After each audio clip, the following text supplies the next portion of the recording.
Hi YouTube, welcome back to my channel. So today I am going to show to you a Charlotte Tilbury purchase I made this week. I think I'm actually quite quick off the mark here. I haven't seen much about this palette, which is the Instant Eye Palette.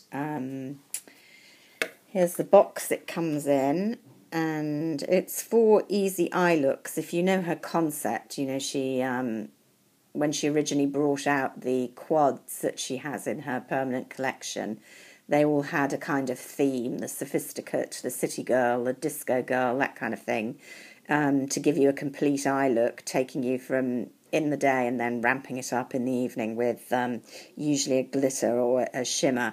I haven't actually got any of the Charlotte Tilbury eye quads. I'm going to talk in a moment about the Tom Ford and how they compare, which is why they're hanging around at the back there, because I think it's fairly well known that Charlotte Tilbury was involved in the development of the first range, certainly, of the Tom Ford eye quads, as she has been in other makeup ranges. And I think it was pretty widely known that her palettes were made in the same factory. So a lot of people see a lot of similarities. I've never actually owned one, so it's a bit unfair of me to say. I have owned lots of other products from her range. Some I've absolutely hated, some I've loved. I think she's a marketing genius and some of her products are very, very nice. Some of them are very, very overrated. I've tried the eye palettes many, many times, and I've just found the quality in the testers, certainly, that are shown in the shops to be vastly inferior to the Tom Ford. They are, in fact, cheaper. But I decided to splash out on this palette, which, as you'll see in a minute, seems to me to be a fairly upmarket version of the Urban Decay Naked palette, which was so beloved by many, not by me, in fact. But we're hoping this is an upmarket version. Let's just have a look how much product. Does it say anywhere? Because I think that's going to be relevant in kind of comparing the price tag. Yeah, so they're 12.7 gram palettes for £60, compared with the Tom Ford totals are 10 grams, so they're 2.5 grams each. So they're massively bigger amounts, but for in a quad for now I think £63. This total palette is £60. So let's look first of all and enjoy the very beautiful outer packaging. Unlike the rather grungy Urban Decay Naked, the first one of those was dreadful. It was like a velveteen cardboard number. I never actually bought that. I did buy number 2, which was slightly better in a tin, but it was very kind of utilitarian.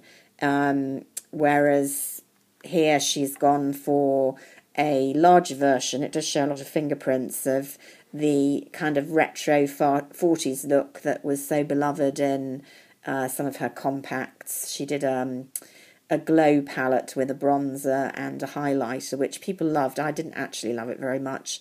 The bronzer was a bit too muddy for me, and the highlighter shattered. So that was one of the not successes, but I did love the packaging. So what have we got inside? Let's not dazzle you with the mirror and my newly whitened teeth. There we go. So 4 discrete looks: day eye, desk eye, date eye, and disco eye. So it's not the nudes, it's the same concept as the naked, rather, because you've got lots of glitter in here, which you haven't there, with a few mattes.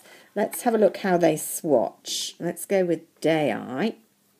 So they don't feel wonderful. That feels a bit powdery. I literally have not swatched all of these. Those all feel a bit dry. And you can see not giving the most wonderful payoff there. Although this is quite pretty. They may work better with a brush. Here's desk eye. Oh, that feels incredibly dry. First of the glitters, which is more a sort of shimmer, actually.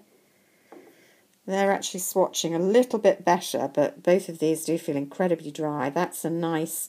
She just does do these shimmers very well. That's really pretty and swatches quite well. And let's go into Date Eye. That feels a bit better there. Oh yeah, and that's giving a good colour payoff. These three all feel markedly better. I'm just swatching markedly better. So that's your Date Eye. Now I'd actually just wear that as a day eye. That would suit me down to the ground. So that's interesting, isn't it? I'm kind of writing off these ones, but that one is nice. And then Disco Eye, which wouldn't normally be my thing at all. Again, they're markedly better and giving a better colour payoff. So, quite nice, and they might work better on the brushes, but particularly not loving those two there, feeling very dry on a finger swatch. I suppose there's a decentish mixture of cool and warm, although you know, over here is looking very warm and quite a lot of shimmer, and the shimmer consistency is kind of better. So, yeah, I'm not overwhelmed at the moment. What I thought was interesting was how much they reminded me of some of the Tom Ford palettes. So looking at Disco Eye over here, where you've got this kind of champagne shimmer, a much more kind of glittery, although it's not actually too glittery when you swatch it. It's that one there, is that Disco Eye there. And it's actually quite pretty on the back of the hand. It's coming off kind of a dimensional taupe with golden rather than the grey it looks to be. And then a fairly decent to work with black. But it put me in mind immediately of Tom Ford's Titanium Smoke. There it is. I don't use this one very often. I think, although it made me think of that, it's probably quite different, because here the kind of champagne is a definite glitter on Tom Ford. So it kind of gives a wet, shimmery look rather than the golden champagne, much more silvery. And then the other one that I was comparing it with, obviously you've got the black there, much more pigmented black. You can see the difference in the quality there. So they might look the same in the pan, but the Tom Ford's a lot better. It doesn't really bother me because I don't really use black eyeshadow very much. And then the Disco colour, which I quite like here. Let's try them together. Oh dear, there we go. There's Tom Ford. And there's Charlotte. I actually like them both. I actually marginally like the Charlotte one because it comes off much more kind of goldeny in real life than in the pan. So they're not that alike, even if they make you think they're alike when you look at them. The other colour combos, I thought the Desk Eye was reminding me a bit of Cocoa Mirage, which is the most matte of the Tom Ford palettes. This is the one I would say to people, if you can only have one Tom Ford palette, most people I would say you could recommend this one to. I personally like shimmer, so it wouldn't be my favourite, but I mean it is a phenomenally useful day palette. And you can see it's a bit warmer than any of the ones here.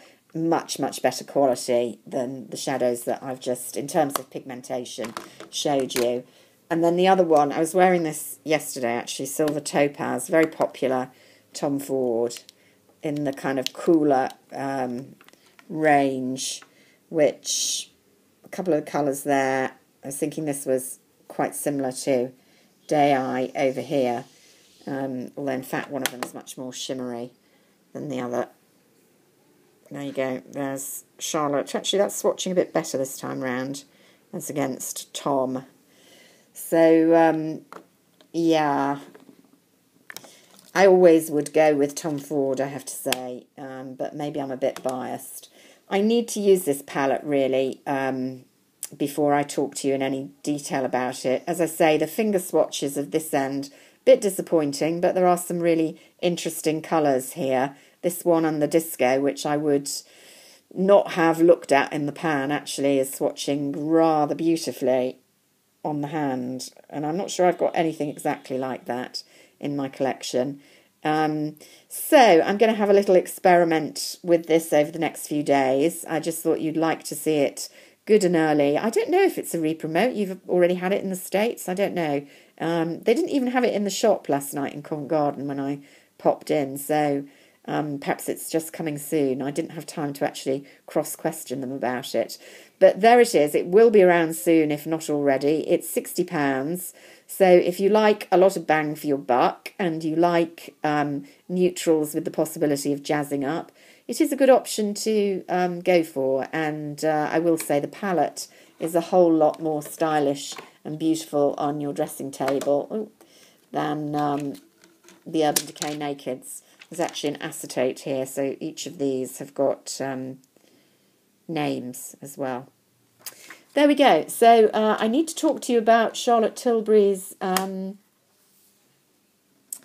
even know what it's called, the kind of self-tanning product I had over the summer. But I think I'll do that separately. So until then, bye for now.